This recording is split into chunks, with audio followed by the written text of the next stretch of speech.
Hola, ¿qué tal? ¿Cómo están? Buenas noches. Muy buenas noches, amados amigos y hermanos que cada semana nos hacen el favor de sintonizar nuestra transmisión.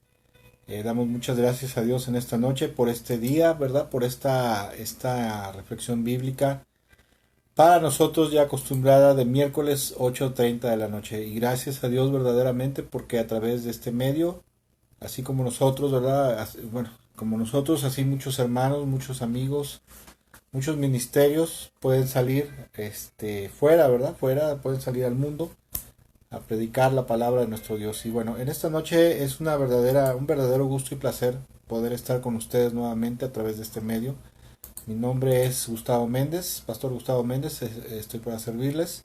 Y bueno, en esta noche quiero compartir una reflexión bíblica, más que una reflexión bíblica, es una enseñanza, ¿verdad? Es una enseñanza y sobre todo es un- hoy vamos a estar hablando acerca de un tema. Bueno, yo le he puesto como tema, como título, perdón, a esta reflexión bíblica. ¿Dios es uno o son tres? Y bueno, como usted sabe, desafortunadamente en el mundo cristiano, en el mundo evangélico, hasta el día de hoy sigue habiendo una controversia, ¿verdad? Con respecto a esto, acerca de que si Dios es una sola persona o Dios son tres personas, o cómo está este asunto, ¿verdad? Y déjeme decirle una cosa, verdaderamente cuando no hay un conocimiento correcto con respecto a esto, pues esto verdaderamente es un tema un poco difícil de entender, ¿verdad? Porque no tenemos a veces el conocimiento adecuado, y pues a veces como que este tema, este asunto, este concepto de Dios, ¿verdad? Yo recuerdo cuando iba al catecismo, cuando era niño mi familia eran católicos y te mandaban al catecismo, ¿verdad? Y entre las doctrinas del catecismo estaba el concepto acerca de la Trinidad y te decían es que es Dios en tres personas, ¿verdad? Entonces yo me imaginaba cómo es posible que Dios esté dividido en tres personas y era algo que no entendía yo, ¿verdad? Y bueno, a lo largo de los siglos este ha sido, como decía yo, un buen punto doctrinal a través del cual, o por medio de esto, han surgido muchos pleitos, muchas discusiones y muchas disputas y divisiones en el cuerpo de Cristo en la iglesia, ¿verdad? Y bueno, antes de empezar quisiera orar muy brevemente, para poner este tiempo en manos de Dios y pedirle que Él nos ayude en esta noche. Señor, en esta noche te damos gracias, muchas gracias Padre, muchas gracias Señor Jesús, muchas gracias Espíritu Santo por este tiempo, Señor. Padre, en el nombre de Jesús te rogamos que en esta noche tu santa presencia nos acompañe y nos asista para poder compartir esta reflexión, esta enseñanza, Señor, con respecto a este tema, que a veces para algunos es difícil de comprender y entender, pero esperamos de todo nuestro corazón que en esta noche tú nos des luz, nos des discernimiento con respecto a esto. En el nombre de Jesús, amén, amén y amén. Y bueno, el título de esta reflexión bíblica o de este tema de esta noche es ¿Dios es uno o son tres? Y dice una escritura que se encuentra en Efesios capítulo 4 versículo 4 al 6 de la nueva versión internacional. Dice lo siguiente: hay un solo cuerpo y un solo espíritu, así como también fueron llamados a una sola esperanza, un solo Señor, una sola fe, un solo bautismo, un solo Dios y Padre de todos, que está sobre todos y por medio de todos y en todos. Y bueno, esa causa de citas bíblicas como estas, ¿verdad? Como alguna cita bíblica como esta que acabamos de leer, que por causa de malas interpretaciones de porciones de la Biblia como la que estamos leyendo ahorita, es que a lo largo de los siglos y aún en la actualidad de la iglesia, en el cuerpo de Cristo, en el mundo evangélico, existe una gran discrepancia entre si Dios es solamente una persona o Dios está compuesto por varias personas, ¿verdad? Y bueno, como decía yo, existe una guerra doctrinal entre algo que se le conoce como unitarismo. El unitarismo proclama que en la divinidad solamente existe una sola persona y solamente una persona es Dios, o sea, es ser divino. Y de esto, bueno, pues hay grupos sectarios como los testigos de Jehová, por ejemplo, que proclaman que Dios es solamente el Padre o solamente Jehová, ¿verdad? Y que Jesús ni el Espíritu Santo son de naturaleza divina, o sea que no entra en esa categoría. Hay otros movimientos evangélicos, como por ejemplo se le llama unitarista, pentecostalismo unitarista. De entre eso es un movimiento que se le conoce como Iglesia Apostólica de la Fe en el nombre de Jesús, donde se proclama, ¿verdad?, que Dios solamente es Jesús, que Jesús es únicamente Dios, ¿verdad? Y que el Padre a lo largo de los siglos se ha manifestado, que Dios se ha manifestado a lo largo de los siglos en el Antiguo y el Nuevo Testamento de diferentes personas como el Padre, como Jesús y como el Espíritu Santo, pero como la persona que más resalta en la Biblia es Jesús, pues ellos han dicho que Dios es solamente Jesús, ¿verdad? Y así a lo largo de los siglos ha habido doctrinas, ¿verdad? Enseñanzas unitaristas que proclaman que Dios solamente es el Padre Celestial y párale de contar. Y la doctrina trinitaria, ¿verdad? La doctrina de la Trinidad, de la Santa Trinidad, donde se proclama que Dios lo conforman tres personas, ¿verdad? Y que Dios es un solo Dios en tres personas. Y como que esta definición a veces así cuando te la enseñan de niño, ya sea si eras católico o fuiste a la escuelita dominical, pues te la enseñan así llanamente como que nos queda ahí una gran laguna y verdaderamente este es un gran problema, o sea, es algo que no que se debe de explicar correctamente para comprenderlo correctamente. No hay cosa, escuchen, la Biblia no hay cosa. La palabra de Dios dice que las cosas ocultas le pertenecen al Señor y las cosas reveladas nos pertenecen a nosotros, ¿verdad? Entonces la Biblia son parte de las cosas reveladas que Dios le ha dado al hombre para conocer y comprender. Y entre eso está este concepto precisamente de cuál es el concepto correcto de Dios, de acuerdo a su palabra. Y bueno, pues como decía yo, esto ha provocado muchos problemas, ¿verdad? Y a menudo escucho decir a mucha gente esto de que Dios es solamente el Padre, o que por otro lado se encuentran otros que proclaman la doctrina de la Trinidad. Y bueno, aún las personas que proclaman la doctrina de la Trinidad muchas veces tienen una gran dificultad para poder concebir y explicar esto correctamente. Y sinceramente, cuando yo vine a los pies de Cristo, a los pies del Señor, después de haberme arrepentido y entregar mi vida a Cristo y me empezaron a enseñar acerca de esto. Los maestros que me enseñaban esto pues me dejaban igual porque decía, sí, es que creemos en un solo Dios, no somos politeístas, ¿verdad? Somos unitaristas porque creemos en un solo Dios y ese Dios es en tres personas. Ajá, y bueno, y luego, pero o sea, ¿cómo? Y en mi mente así como que había la imagen a lo mejor de un gran queso, un gran pan que representaba a Dios, ¿verdad? Y que a su vez se subdividía en tres personas. Si no lo entendía yo, no lo comprendía, hasta que al paso del tiempo, gracias a Dios, Dios te permite empezar a entender y comprender muchas cosas por medio del estudio bíblico. Así es como se encuentran las cosas en la palabra de Dios para conocer más a nuestro Dios. Ahora, primero que nada, antes de entrar más a profundidad, quisiera comentar que el concepto de Dios en la Biblia, en español, en castellano, procede de una palabra griega que es la palabra teos, ¿sí? Teos. Y esta palabra teos es usada para referirse a Dios, o sea, a la deidad principal de un grupo de dioses, o sea, de un panteón, un grupo de dioses. Y la palabra teos expresa el jefe de los dioses o la deidad principal.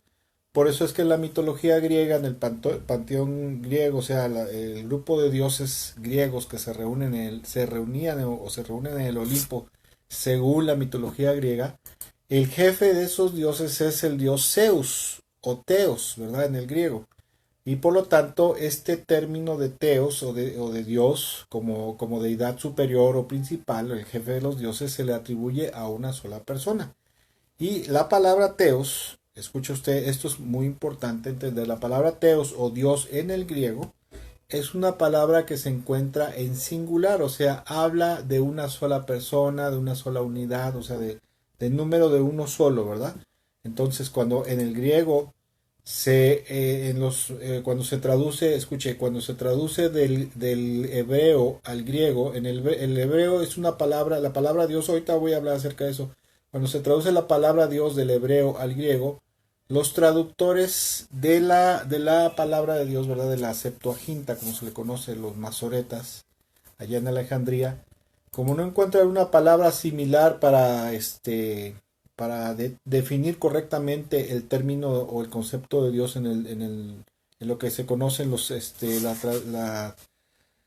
la traducción del hebreo al griego conocido como la Septuaginta, ¿verdad? Lo que es el Antiguo Testamento traducido del hebreo al griego, usan la palabra teos para referirse a Dios, y obviamente esta palabra tenía una connotación, indicaba una connotación singular, o sea, indicaba que se refería a una sola persona, ¿verdad? Pero ellos trataron de explicarlo correctamente, aunque Dios, en la palabra de Dios, y ahorita lo vamos a ver, no se refiere solamente a una sola persona. Ahora, ese concepto unitario fue usado en la Biblia para referirse al Dios de la Biblia, y de aquí es donde, al paso de los siglos, entre algunos teólogos, ¿verdad? Líderes y cristianos de segunda y tercera generación, empezaron a tener problemas en cómo podían explicar, ¿verdad?, el concepto de Dios en tres personas, o lo que se conoce como la Santa Trinidad, ¿sí? ¿Por qué? Porque la palabra en el griego por sí sola denota que Dios era una sola persona. Teos está en singular. Y obviamente, al desconocer esta situación, ¿verdad?, y cuál era el concepto correcto de Dios en las Sagradas Escrituras, principalmente en el Antiguo Testamento, fue lo que provocó y sigue provocando esa dificultad y discrepancia teológica con respecto a que si Dios es una sola persona, o Dios está conformado por más personas, o es un Dios que se divide en tres personas, o cómo es esto, ¿verdad? Y eso es precisamente la falta de conocimiento, ¿verdad? La falta de conocer el origen de las cosas, la que ha llevado a tantos problemas dentro del cuerpo de Cristo. Ahora escuche.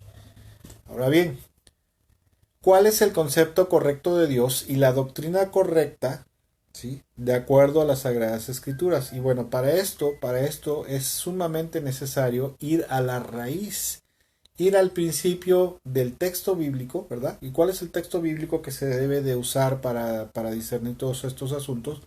Definitivamente es el Antiguo Testamento. Mire, no quiero demeritar, ¿verdad?, ni que se me vaya a malentender, pero para los cristianos, los primeros cristianos, ¿verdad?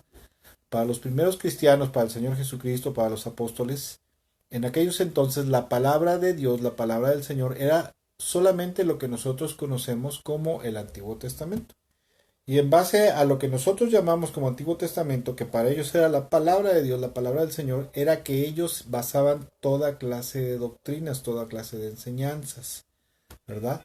La enseñanza del Señor Jesucristo estaba basada y respaldada, ¿verdad?, sobre lo que nosotros llamamos el Antiguo Testamento, que para ellos era precisamente solamente en ese entonces la palabra del Señor. Posteriormente se escribió el Nuevo Testamento, ¿verdad? El Nuevo Testamento, y ya pues ahora sabemos que el Nuevo Testamento también es inspiración divina. Escuche, ¿cuál es el concepto correcto de Dios y la doctrina correcta en el Antiguo Testamento? Bueno, pues para ello quisiera usar dos citas bíblicas. La primera se encuentra en Génesis capítulo 1, versículo 1 y 2, que es donde podemos encontrar, ¿verdad?, el concepto correcto, la idea correcta que Dios nos muestra, manifiesta a la humanidad, al hombre, a su pueblo, ¿verdad?, acerca de quién es Dios verdaderamente, o qué es Dios, podría ser una mejor expresión, ¿verdad? Y para esto es necesario hacer un análisis detenido del léxico o el lenguaje hebreo, porque el Antiguo Testamento fue escrito en hebreo. Y bueno, dice Génesis capítulo 1, versículo 1 y 2, dice, en el principio creó Dios los cielos y la tierra. Y escucha, aquí la palabra Dios es una palabra que en el hebreo es la palabra Elohim, ¿sí?, que es Elohim, Elohim, se pronuncia como Elohim. Dice, en el principio creó Dios, o Elohim, ¿verdad?, los cielos y la tierra. Versículo 2, la tierra no tenía forma y estaba vacía, y la oscuridad cubría las aguas profundas, y el Espíritu de Dios, o sea, el Espíritu de Elohim, ¿sí?, el Espíritu de Dios se movía en el aire sobre la superficie de las aguas. Y escuche, desde el Antiguo Testamento, desde los primeros versos de la palabra de Dios, de las Sagradas Escrituras, la palabra que se usa para referirse a Dios, lo que nosotros llamamos y conocemos como Dios, en castellano, en español, que vuelvo a repetir, como acabo de mencionar hace rato, la palabra o el concepto de Dios en el castellano, en el griego, en el castellano, ¿verdad? Da la idea de una sola persona. Pero en el Antiguo Testamento, en los primeros dos versículos, la palabra que se usa para referirse a lo que nosotros llamamos como Dios en castellano, que está en en la Biblia, ¿verdad? La Biblia que usted y yo usamos en español, es la palabra Elohim, que está en hebreo. ¿Por qué el hebreo? Porque el hebreo es el idioma original en el cual fue escrito el Antiguo Testamento, ¿verdad? La mayoría, porque otras partes fueron escritas en arameo, ¿sí? Y la palabra Elohim, que es la que se usa para referirse a lo que nosotros llamamos Dios en castellano, la palabra Elohim, escuche, es una palabra que en el hebreo se encuentra en plural, ¿sí?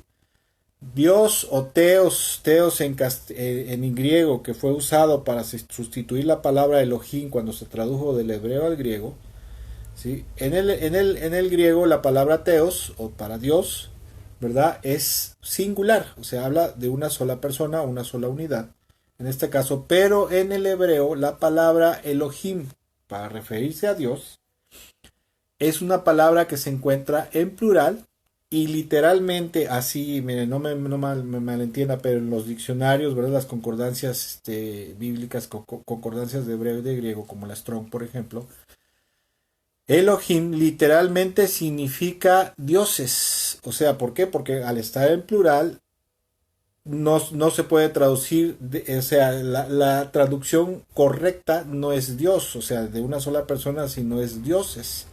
Y en otros contextos bíblicos también se traduce como magistrados, pero eso es en otros contextos. Pero para referirse al Dios de los cielos, al Dios que creó los cielos y la tierra, se usa la palabra Elohim en Génesis y a lo largo del Antiguo Testamento, la palabra Elohim, principalmente, ¿verdad? Principalmente la palabra Elohim y se encuentra en plural, o sea, habla de varias personas.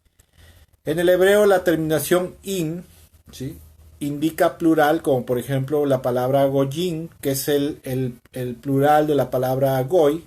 Goy habla o sea, la palabra goy en el hebreo significa gentiles o naciones, gentil, o sea, pero habla de una sola persona.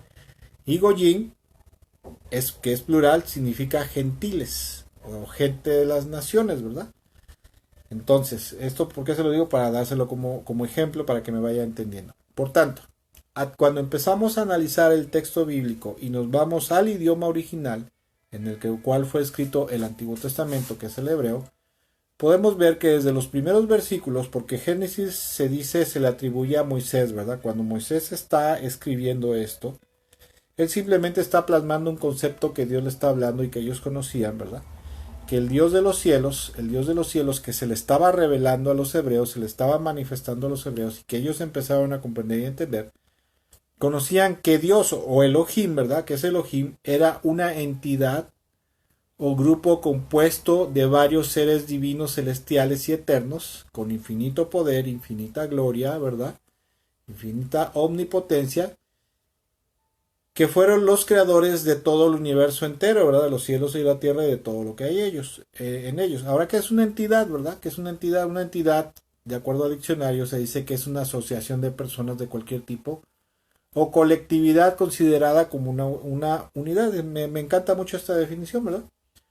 Porque esa entidad o ese grupo, ¿sí? Ese grupo, esa colectividad de seres divinos que son considerados como una unidad sola, ¿verdad? Como una unidad de policía, por ejemplo, la unidad de bomberos, ¿verdad? O sea que es un grupo de bomberos, pero forman la unidad, el cuerpo de bomberos, ¿sí? Esta entidad divina, ¿verdad? Este Elohim, que en español se traduce como Dios en nuestras Biblias, está conformado por varios seres divinos que fueron los creadores de los cielos y de la tierra. Y la palabra Elohim, traducida literalmente como dioses, se usaba también en otros contextos culturales, ¿verdad? En otros contextos religiosos, en Medio Oriente, en Palestina y en Medio Oriente, para referirse también al grupo o panteón de dioses paganos cananeos, por ejemplo. Y la palabra Elohim simplemente manifiesta un grupo de deidades. En este caso, sean las deidades divinas de los cielos o las paganas de la tierra de Canaán. Otra cita en la cual Dios manifiesta en su palabra su pluralidad, o sea que Dios lo conforma un grupo plural, ¿verdad? De varias personas, que ahorita vamos a definir quiénes son, quiénes conforman a Elohim o a Dios, ¿verdad? En el Antiguo Testamento, o lo que Dios manifiesta en el Antiguo Testamento. Esa cita que quiero leer es Génesis capítulo 1, versículo 26, donde literalmente dice, entonces Dios, y aquí si lo leemos literalmente sería entonces Elohim, ¿verdad? O Dios, dijo, hagamos, escuche, está viendo hay una interlocución, ¿verdad? Entre Dios, ¿verdad? Entre Elohim, entre ese grupo de seres divinos. Y dijo, hagamos a los seres humanos a nuestra imagen para que sean como nosotros. Ellos reinarán sobre los peces del mar, las aves del cielo, los animales domésticos, todos los animales salvajes de la tierra y los animales pequeños que corren por el suelo. ¿Sí? Aquí nuevamente la palabra que se usa para referirse a Dios, ¿verdad? Y que entre ellos están teniendo una interlocución, ¿verdad? Un diálogo. Es la palabra Elohim, el cual es un plural y que literalmente significa dioses. No estoy hablando de politeísmo, escuchen, no me malentienda. Esto es lo que enseña la Biblia, esto es la palabra ahí en hebreo significa. ¿Sí? Y esto es un texto muy revelador, ¿verdad? Porque en esta porción bíblica podemos ver que la persona que se encuentra a la cabeza de la entidad divina, ¿sí? Del grupo de seres divinos que estaban creando los cielos y la tierra, y en ese momento van a crear al ser humano, ¿sí? Empieza a hablar, ¿verdad? Dice, y Elohim, o sea, había un diálogo ahí entre los seres divinos que estaban creando y dijo, hagamos, ¿sí? Hagamos. Entonces, por lo tanto, podemos entender que Dios, o que Elohim, es un grupo de seres divinos, que no es solamente una persona, ¿verdad? Y esto se aclara más en el Nuevo Testamento, por ejemplo, en Juan capítulo 1, versículo 1 y 2, donde dice en el principio ya existía el verbo, o sea, Jesús se refiere al Señor Jesucristo, y el verbo estaba con Dios, y el verbo era Dios, él estaba con Dios en el principio, ¿sí? Y aquí se aclara un poquito más. En el Nuevo Testamento muchas cosas empiezan, a veces se aclaran más, ¿verdad? A veces tenemos que ir a la raíz para comprender algunas cosas del Nuevo Testamento. Ahora, yo he escuchado gente y ha habido gente que dice que en esta parte cuando dice, yo lo escuché y maestros bíblicos, ¿verdad? Pastores, en algún momento dado yo escuché que decían, bueno, aquí lo que pasa es que el Padre, ¿verdad? Que Dios, o sea, el Padre está hablando con los ángeles, ¿verdad? Está consultando a los ángeles para la creación del hombre, pero esto es, primero que nada, por léxico, o sea, por léxico hebreo, esto es incorrecto. Y número dos, teológicamente esto es antibíblico, ¿verdad? Porque la palabra de Dios nos enseña que todas las cosas fueron creadas que Dios creó todas las cosas por medio de Jesucristo y para Jesucristo y que el Espíritu Santo, ¿verdad? Estuvo presente en el principio de los tiempos, ¿verdad? Acomodando todas las cosas como una gallina que empolla a las cosas, gestando las cosas para que llegaran llegar a nacer, ¿verdad? O sea, entonces, ¿qué quiere decir esto? Que el Padre, el Hijo y el Espíritu Santo estuvieron obrando, creando, haciendo las cosas en el principio de los tiempos. Ahora, escuche, decir que el Padre está consultando, está pidiendo apoyo a los ángeles, primero que nada, esto es algo incorrecto porque los ángeles no tienen la capacidad creativa que tiene Dios para crear a un ser humano. Y número dos, usted a lo mejor eso lo ha escuchado de algún pastor, de algún líder religioso, que en el principio estaba el Padre, ¿verdad? Con los ángeles, estaban ahí con él, y que cuando estaba creando, ¿verdad? Cuando estaba creando las cosas, estaba ahí conviviendo con ellos y en ese momento estaba formando al hombre. Bueno, por un lado es una doctrina antibíblica, es una doctrina incorrecta, producto de la ignorancia, pero también este concepto, porque yo lo he escuchado de varios y de líderes renombrados, tiene que ver con las doctrinas del gnosticismo griego, en la cual enseñaban que los ángeles también habían participado en la creación de las cosas terrenales y también la creación del hombre, y del universo material juntamente con un ser semidivino llamado o conocido como el demiurgo.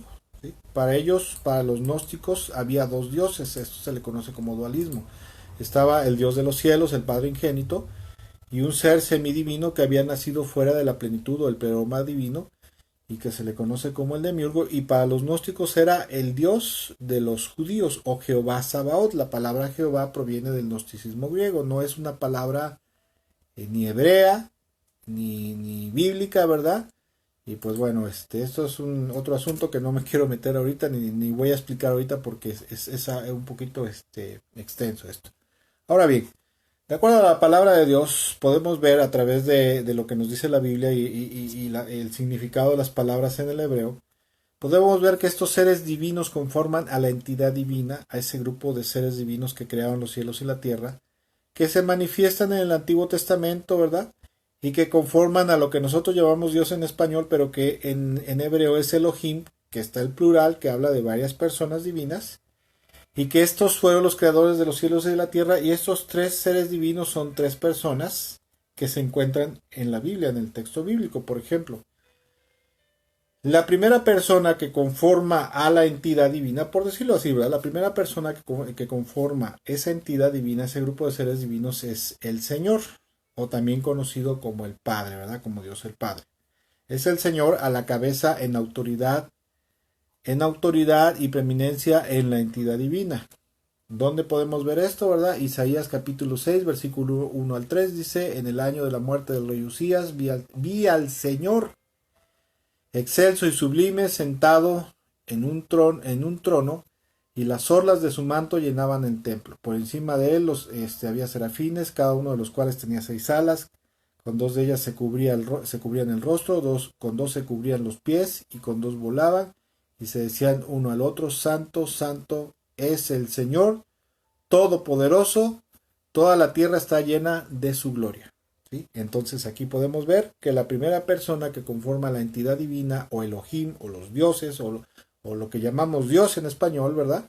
Es el Señor, y ahora sabemos por el Nuevo Testamento que es el Padre, o Dios el Padre. Ahora escuche. De esta porción bíblica del versículo 3, donde dice Santo, Santo, Santo es el Señor, muchos eruditos, que se dicen eruditos o teólogos, dicen que aquí está el concepto de la Trinidad: Santo, Santo, Santo. Eso no es correcto. ¿Por qué? Porque de acuerdo a los biblistas y a los eruditos bíblicos, dicen los lingüistas, ¿verdad? Lingüistas bíblicos, se dice que en el hebreo no hay adjetivos calificativos. Entonces, si usted puede consultar, ¿verdad?, en otras versiones, para referirse a Dios como alguien santísimo, como en el hebreo no había adjetivos calificativos, santísimo es un adjetivo calificativo de Dios, en este caso del Señor. Como no se podía decir santísimo, no había una palabra para decir santísimo, ellos repetían la palabra varias veces: santo, santo, santo, para dar a entender que Dios era sublimemente santo o santísimo. Mas esto no representa ni expresa la doctrina de la Trinidad. ¿Sí? Estamos viendo esto y es importante tomarlo en cuenta. Entonces, la primera persona que conforma a Elohim, traducido literalmente como dioses o Dios en castellano, ¿sí?, o el grupo de seres divinos que crearon los cielos y la tierra, es Elohim, es el Señor o el Padre Celestial, ¿verdad? Segunda persona de ese grupo, de esa entidad divina que crearon los cielos y la tierra, es el ángel del Señor, ¿sí?, o el ángel de Dios, que es ¿quién? Nuestro Señor Jesucristo. Génesis capítulo 21, verso 17 dice: pero Dios escuchó llorar al muchacho. Está hablando de Agar, ¿verdad?, cuando es despedida con su hijo Ismael de la casa de Abraham. Dice: pero Dios escuchó llorar al muchacho, y el ángel de Dios. En otras partes se refieren a Jesús como el ángel del Señor o el ángel de Dios. Llamó a Agar desde el cielo: Agar, ¿qué pasó? No tengas miedo. Dios ha oído llorar al muchacho allí tendido en el suelo. Entonces aquí podemos ver, ¿verdad?, donde el ángel de Dios, o en otras porciones bíblicas, ¿verdad?, como cuando se le aparece Dios a Manoa, que era el papá de Sansón, ¿verdad? Y ahí dice que se aparece el ángel del Señor. El ángel del Señor en el Antiguo Testamento, así se le conoce como una teofanía, una cristofanía, ¿verdad? Una manifestación corpórea del Señor Jesucristo. ¿Sí? Entonces la segunda persona que conforma a Dios o Elohim en el Antiguo Testamento es precisamente el ángel del Señor, o sea, Jesucristo. Y la tercera persona que conforma a Dios o el ángel del, perdón, a Dios o Elohim, ¿verdad? Literalmente traducido como Dios es el Espíritu del Señor o el Espíritu de Dios. ¿Sí? Esta persona es el Espíritu Santo, es el tercer ser divino que conforma a la deidad, que conforma a la Trinidad, ¿verdad? Ahorita vamos a ver un poquito acerca de eso. Y esto lo podemos ver en Isaías capítulo 11, versículo 2, donde dice: el Espíritu del Señor, refiriéndose al Espíritu Santo, reposará sobre él, espíritu de sabiduría y de entendimiento, espíritu de consejo y de poder, espíritu de conocimiento y de temor del Señor. Y aquí se está refiriendo al Espíritu Santo, y los hebreos, escuchen, los hebreos sabían que el Espíritu del Señor era un ser divino. En el universo entero solamente hay tres personas de naturaleza divina, que es Dios Padre, Dios Hijo, Dios Espíritu Santo. El Padre, el Hijo, o el Padre Jesús y el Espíritu Santo. Nada más, para de contar. Y aparte de eso, los hebreos ya sabían que el Espíritu de Dios o el Espíritu del Señor, el Espíritu Santo, no era una fuerza, no era la fuerza ni el poder de Dios, o sea, como algo, como algo inanimado, ¿verdad? Como un objeto o cosa. Ellos sabían perfectamente que el Espíritu del Señor no era un poder que salía de Dios, sino era una persona, ¿verdad? El cual manifestaba el poder divino, ¿verdad? De Dios precisamente, ¿verdad? De las tres personas. Que cada uno de del Padre, el Hijo y el Espíritu Santo tienen el mismo poder divino, los mismos atributos divinos como omnisciencia, omnipresencia, eternidad, ¿verdad? Etcétera, etcétera. Ahora, estas tres personas, de acuerdo a las Sagradas Escrituras, a la palabra de Dios en el Antiguo Testamento y a lo que acabamos de ver, lo que significan en griego, son los que forman la deidad divina y eterna o la entidad divina y eterna, una unidad compuesta por un grupo de tres seres divinos, eternos, celestiales, infinitos en poder, sabiduría, gloria y majestad, que fueron los creadores de los cielos y de la tierra. Y escuche, en el Antiguo Testamento Dios se manifiesta como un Dios plural, ¿sí? ¿Cómo lo vemos? Como acabo de mencionar, a través de la palabra que Moisés usa para referirse a Dios. Fue una palabra que Moisés usó, ¿verdad? Del hebreo arameo, que es la palabra Elohim, que significa literalmente dioses, ¿sí?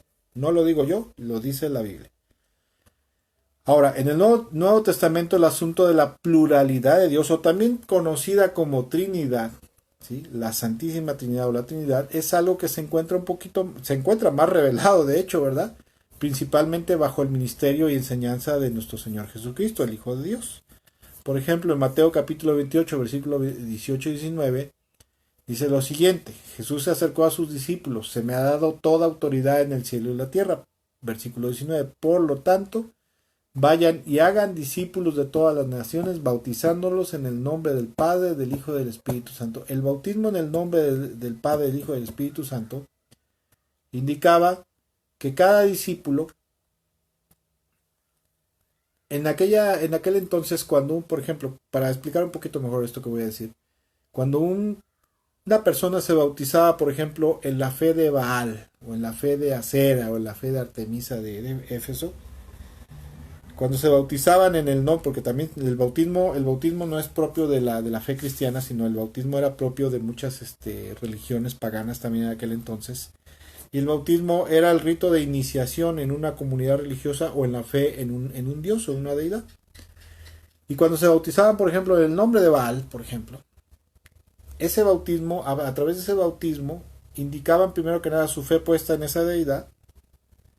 Aparte de eso, su obligación y responsabilidad de sumisión y obediencia total, ¿verdad? De devoción y de servicio. Por lo tanto, cuando Jesús está diciendo, ¿verdad? Aquí, bautícenlos en el nombre del Padre, del Hijo y del Espíritu, cada discípulo está obligado a creer, confiar y someterse y totalmente darle adoración suprema a Dios Padre, a Dios Hijo y a Dios Espíritu Santo. El mismo Señor Jesucristo está indicando, está revelando que Dios, o sea que Elohim, ¿verdad? Para los hebreos, para los judíos, estaba conformado por estos tres seres divinos. ¿Por qué? Porque, bueno, entre algunas cosas en aquel entonces ya había problemas con respecto al unitarismo. ¿Sí? ¿Por qué? Por la influencia de del gnosticismo griego a través de la colonización de los griegos en la tierra de Israel, en la tierra de los judíos. Ya había problemas con respecto al concepto correcto de Dios. Y por esto el Señor Jesucristo también, entre algunas cosas, establece correctamente quiénes conforman a Dios. ¿Sí? Y en esta porción podemos ver al Señor Jesucristo ordenando a sus discípulos que los bauticen en el nombre. La palabra nombre ahí es la palabra ónoma, que significa en la autoridad o carácter, ¿verdad? En la autoridad, en el nombre o en la autoridad del Padre, de Jesús y del Espíritu Santo. O sea, bautizarlos bajo la autoridad de estos tres seres divinos, ¿verdad? Tres seres verdaderamente divinos que son manifestados a lo largo de todo el Antiguo Testamento. Otra cita en la cual se ve manifestada la pluralidad en Dios, o la Trinidad como lo conocemos, es Mateo capítulo 3, versículo 16 al 17, donde se manifiesta la deidad, la entidad divina compuesta por estos seres, Padre, Hijo, Espíritu Santo, y esto lo podemos ver en Mateo 3, 16 y 17, en el bautismo de nuestro Señor Jesucristo, donde dice, después del bautismo, mientras Jesús salía del agua, Jesús como Dios, ¿verdad?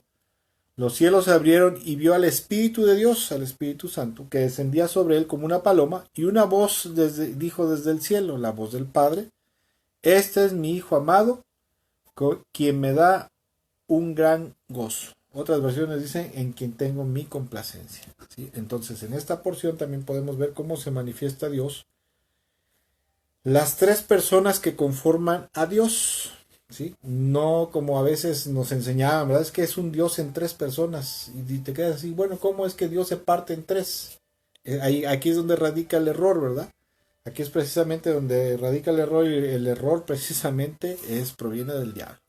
Si los errores en cuanto a la Biblia, malas interpretaciones provienen de Satanás para confundir el entendimiento. Entonces aquí podemos ver, ¿verdad?, cómo se manifiesta las tres personas que conforman a Dios, ¿verdad?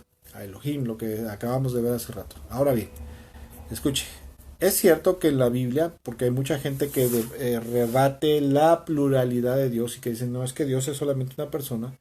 Es cierto que en la Biblia no se encuentra la palabra Trinidad, ¿sí? Por ningún lado, ni en el Antiguo ni en el Nuevo, no se encuentra. Y pero verdaderamente el concepto de Trinidad, ¿verdad? O de pluralidad en Dios, ¿sí? De que Dios lo conforman tres personas divinas, sí está presente. La idea y el concepto sí se encuentra presente. Desde el Antiguo Testamento hasta el final del Nuevo Testamento, ¿verdad? Hasta Apocalipsis. La palabra Trinidad que se usa en el círculo evangélico para referirse a la pluralidad de Dios, o sea, de que Dios es conformado por tres personas, lo conforman, ¿verdad? Deriva del latín trinus, que significa triple, Trinidad, ¿verdad? De trinus, o sea, triple, procedente del latín. Y y en el vocabulario cristiano evangélico, la idea de tres personas divinas que funcionan como una unidad compuesta y absoluta es precisamente lo que en teología cristiana, ¿verdad?, o evangélica se conoce como Trinidad. Y este concepto, ¿verdad? En este concepto, esas tres personas, escuche, en la Trinidad, ¿verdad?, en la pluralidad de Dios, las personas que conforman a Dios, comparten completamente la naturaleza divina de forma totalmente homóloga entre el Padre, el Hijo y el Espíritu Santo. O sea, el Padre es Dios, o sea, es divino, es Dios. Jesús es Dios, ¿verdad? Y el Espíritu Santo es Dios, y ellos tienen los cuatro únicos atributos de Dios, que es eternidad, omnisciencia, omnipresencia y omnipotencia. Y aparte de eso, comparten la naturaleza divina solamente entre ellos de forma homóloga. Ahora, en tal sentido, las escrituras, la palabra de Dios, las sagradas escrituras, representan a las tres personas sagradas o divinas como una unidad integrada por estos seres divinos, ¿verdad? Por una entidad o una unidad integrada. Y en cuanto a naturaleza, cada uno de ellos comparte la esencia de la divinidad, ¿sí? Solamente el Padre, el Hijo y el Espíritu Santo comparten esa misma esencia. Ni el diablo, ni los ángeles, ni ningún ser creado, ser humano tampoco, no comparten la esencia de la deidad. Se dice en teología que estos son atributos incomunicables, ¿verdad? Que solamente, que Dios no se los puede compartir a nadie, más que solamente ellos lo poseen, ¿verdad? Ahora, por lo tanto, en base a esto que estamos hablando, cualquier persona que sostiene, ¿verdad? Cuando no ha escuchado, cuando no ha estudiado, cuando no ha analizado esto a profundidad, cualquier persona que sugiere que el Hijo y el Espíritu Santo, como se maneja en el unitarismo, no son parte de la deidad o de la divinidad o sea que no son parte de Dios, o sea que no son divinos en naturaleza, pues verdaderamente están enseñando, están predicando o están creyendo en un error muy serio. ¿Por qué? Porque escuche, en la Biblia y a lo largo de los años yo he aprendido que Dios quiere que creamos en Dios, ¿verdad? En ellos, pero de la forma correcta. A Dios no le agrada como se dice en la actualidad, ¿verdad? A veces en la actualidad se dice, bueno, pues hermano, usted cree una cosa, yo creo otra, ¿sí? Pero mientras no dañemos el corazón del Evangelio, no hay problema, ¿no? Eso no es de Dios. Dios quiere que todo su pueblo crea lo mismo de la manera correcta. Esa es la verdad de las cosas. Ahora bien, es muy importante que desde el principio de un estudio bíblico acerca de Dios, acerca de la doctrina, el concepto de Dios, se debe de entender este asunto. ¿Cuál asunto? El asunto de su pluralidad o de la pluralidad de Dios, que desafortunadamente al paso de los siglos, como les decía, cuando se traduce del hebreo al griego en la versión conocida como Septuaginta, los rabinos, ¿verdad? Los sacerdotes y eruditos bíblicos del pueblo de Israel, los masoretas, así como se le conocen, pues no sé si mal usaron o usaron bien, ¿verdad? Pero usaron para traducir de Elohim, que estaba en plural, ¿verdad? Que me indicaba que Dios estaba conformado por tres personas divinas y literalmente traducido como dioses, porque eso significa Elohim. Cuando traducen del hebreo al griego, por ejemplo, esa escritura, esa porción de Génesis 1, versículo 1 y 2, en vez de poner Elohim, para traducir al griego usan la palabra teos. Y ahí es donde empiezan los problemas, porque teos está en singular, o sea, habla de una sola persona, de un solo, el jefe de los dioses, así se le dice, ¿verdad? Y entonces, y aparte de eso, a consecuencia de malas influencias de la filosofía griega, del helenismo, en el cristianismo, es que se han creado se creó ese mal concepto con respecto a Dios. O sea, que Dios era solamente una persona, y es que ¿quién era Dios? El Padre Celestial. Y párale de contar, ¿verdad? Pero Dios en su palabra nos enseña, ¿verdad? Desde el Antiguo como en el Nuevo Testamento, que el concepto correcto de Dios es algo plural, o sea, es plural, o sea, que está conformado por tres personas, lo que conocemos ahora como la Trinidad. Y por último, al principio estuve comentando, ¿verdad? Usé una cita bíblica que es Efesios capítulo 4, versículo 4 al 6, de donde decía que en base a malas interpretaciones de citas bíblicas como esa de Efesios 4, versículo 4 al 6, es que había surgido o han surgido muchas discrepancias teológicas en medio de la iglesia, ¿verdad? Y de ahí mucha gente se ha agarrado para decir que Dios es solamente el Padre Celestial y que ni el Hijo ni el Espíritu Santo son Dios. ¿Por qué? Porque agarran las cosas literalmente, pero no conocen no tanto el significado, sino el contexto histórico de por qué el apóstol Pablo escribe estas palabras de esa manera en el texto neotestamentario. Y escuche, decir solamente que a través de esta cita bíblica el único que es Dios es el Padre Celestial es algo incorrecto. Esto no es la verdad. O sea, decir que el apóstol Pablo estaba afirmando que Dios únicamente era el Padre Celestial, esto es incorrecto. Esto no es la verdad. Hay una razón histórica de por qué dice esto. Mire, en aquellos entonces, de acuerdo a los historiadores bíblicos, ¿verdad? Se dice que en aquellos tiempos, grupos heréticos como los gnósticos hablaban de un Dios y Padre diferente al Padre Celestial, a Dios Padre, al Padre Celestial de la Biblia, ¿sí? De las Sagradas Escrituras. El Dios y Padre del cual los gnósticos hablaban era un ser, ¿verdad? Era un personaje conocido como el Padre Ingénito, Dios y Padre ingénito. Ingénito significa desconocido, alguien que no se podía conocer, ni se podía tener comunión ni cercanía con él. Y para los gnósticos el Padre ingénito era un ser celestial, ¿verdad? Que se encontraba totalmente desconectado de todo lo que acontecía en el mundo. Y que aparte de eso, ¿verdad? Estaba refundido en una parte de lo más elevado del cielo, ¿verdad? Del pleroma, como le llamaban ellos, ¿verdad? Y que estaba pues ahí prácticamente solito y su alma, ¿verdad? O solamente con su esposa, con su consorte Silencio. Entonces ellos decían, los gnósticos cuando empiezan a tener interacción con el cristianismo, empiezan a hablar de que el Padre de Jesús, o sea, Dios Padre, era el Dios del cual ellos hablaban, o sea, el Padre ingénito. Un ser, un personaje totalmente antibíblico. Entonces, por eso es que el apóstol Pablo dice, permítame tantito, hay un solo Dios y Padre, y no es precisamente el que dicen los gnósticos, sino es el cual hablan las Sagradas Escrituras, la palabra de Dios, ¿verdad? Y por eso es que el apóstol Pablo dice, no, permítame, hay un solo Dios y Padre, que es el Padre de nuestro Señor Jesucristo. Y el Jesús, o el Cristo del cual hablaban los gnósticos, ¿verdad? Era un Jesús, era simplemente un ser humano, y un Cristo muy diferente, ¿verdad? Un Jesús y un Cristo muy diferente del Señor Jesucristo de la Biblia, ¿verdad?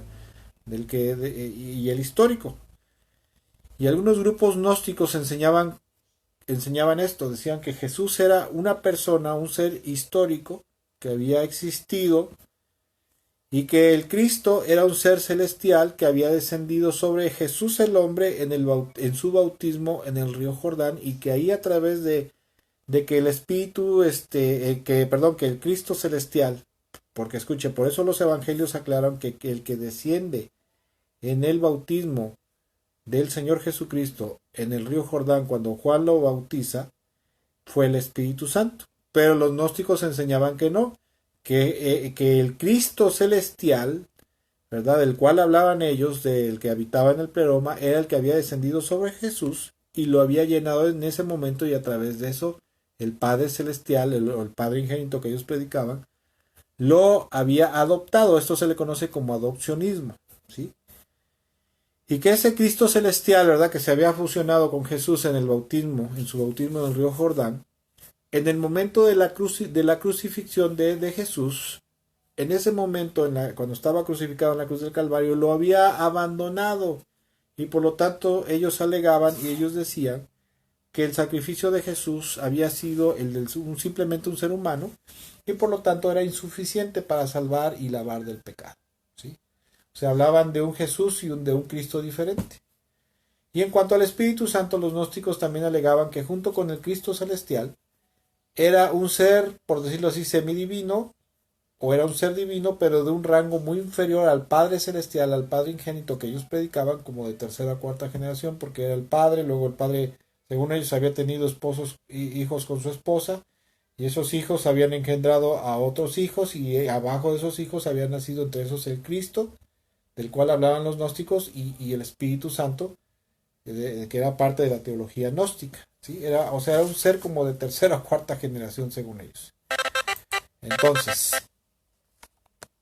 es por eso que el apóstol Pablo en esta porción bíblica aclara, ¿verdad?, a la gente, al auditorio, a los lectores, tanto griegos como romanos, ¿verdad?, del mundo greco-romano, a los helénicos, que solo existe un solo Dios y Padre, un solo Señor y Dios Jesucristo, y un solo Espíritu Santo y Dios.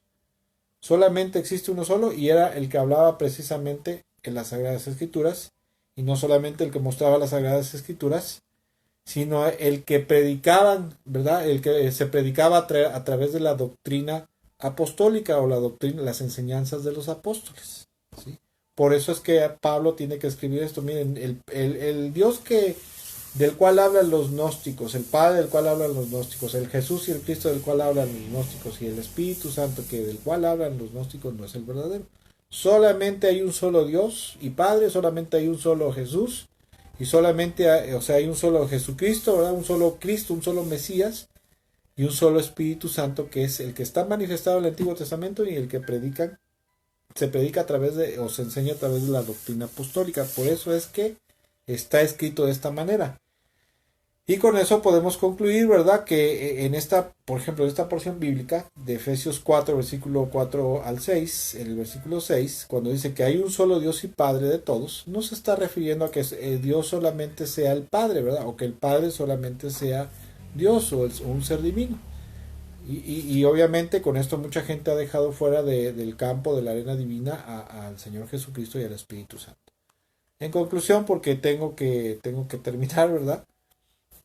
En conclusión, quisiera decir que lo que nosotros llamamos en Dios, como Dios, perdón, en castellano, y que da una idea de singular, o sea, de una sola persona, la Biblia se explica a sí misma, ¿verdad? Por sí misma se explica. En el hebreo, ¿verdad? La palabra Dios, como lo vimos ahí en Génesis capítulo 1, versículo 1, en el hebreo se nos aclara que Dios, llamado también Elohim en hebreo, está conformado por tres personas, por tres seres divinos que son los creadores de los cielos y la tierra, de todo lo que existe.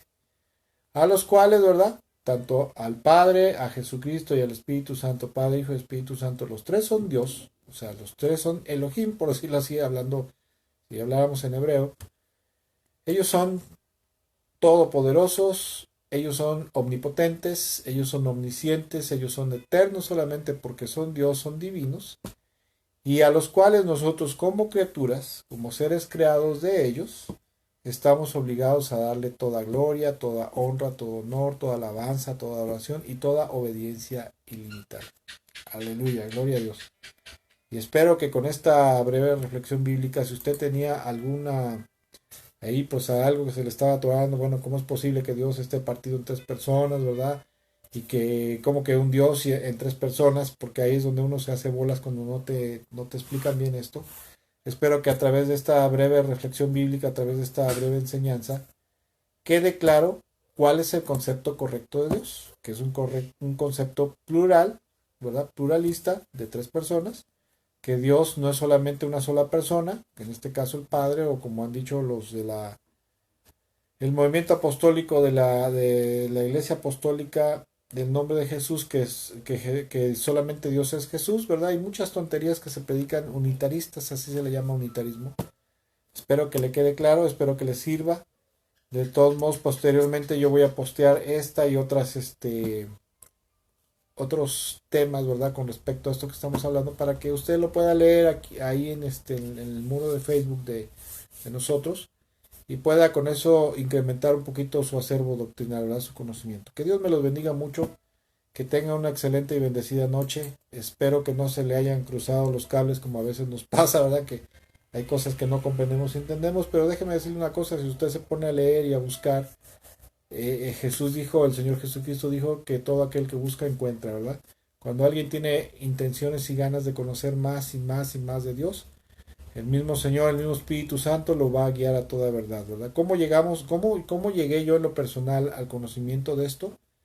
Primero que nada, por la guianza del Espíritu Santo que nos guía a toda verdad. Y número dos, a través del estudio diligente, sistemático y profundo de las Sagradas Escrituras y todo lo que tiene que ver con el texto bíblico. Que Dios me los bendiga mucho, que tenga una excelente y bendecida noche. Que Dios le siga guardando, ¿verdad? Que Dios le siga bendiciendo en su vida, a usted, a su familia. Si el Señor nos presta vida, nos vemos el domingo probablemente en la transmisión. Y si no, estamos pendientes para el próximo miércoles. Bendiciones, excelente noche.